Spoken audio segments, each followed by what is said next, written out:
बिस्मिल्लाहिर्रहमानिर्रहीम। अस्सलाम वालेकुम वरहमतुल्लाहि वबरकातुहू।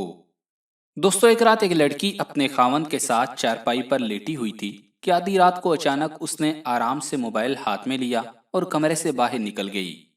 उसके खावंद को शक हुआ कि इतनी रात को मेरी बीवी मोबाइल लेकर क्या करने बाहर निकली है। थोड़ी देर बाद उसकी बीवी वापस आकर आराम के साथ अपने खावंद के साथ चारपाई पर लेट गई।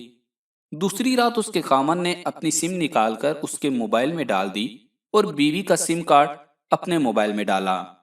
जब आधी रात हो गई तो उसकी बीवी ने फिर आराम से मोबाइल उठाया और कमरे से बाहर निकल गई। खामन को और शक हो गया और वो इंतजार कर रहा था कि अब कोई तो उसके नंबर पर कॉल करेगा, लेकिन किसी ने भी कॉल न की और उसकी बीवी वापस आकर लेट गई।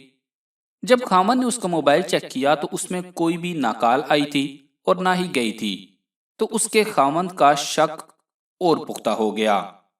उसने सोचा कि शायद नंबर डिलीट किया होगा। तीसरी रात फिर वैसा ही हुआ। लड़की कमरे से बाहर निकली। 5 मिनट बाद उसका खामंद भी चुपचाप उसके पीछे गया और वहां एक साइड में जाकर बैठ गया, ये देखने के लिए कि उसकी बीवी आखिर करती क्या है। फिर उसने देखा कि उसकी बीवी ने घर के एक किनारे में जय नमाज बिछाया और मोबाइल की लाइट ऑन करके खड़ी हो गई और तहज्जुद पढ़ने में मशगूल हो गई। फिर जब उसने सलाम फेरा तो दुआ की कि या अल्लाह, अगर मेरी उम्र मेरे खामंद की उम्र से ज्यादा हो तो मेरी आधी उम्र मेरे खामंद को दे दो। जब उसने ये देखा तो उसकी आंखों से आंसू निकल आए और उसके दिल से दुआ निकली कि अल्लाह सबको ऐसी ही बीवी दे, आमीन। अल्लाह आप सबको भी ऐसी बीवी दे और जो शादीशुदा हैं अल्लाह उनकी बीवियों को भी ऐसी ही सोच दे और शक्की मर्दों को हिदायत। ये छोटा सा किस्सा सुनाने का मकसद ये था कि शक करने से पहले तहकीक कर लिया करें। शक रिश्तों को कमजोर करता है।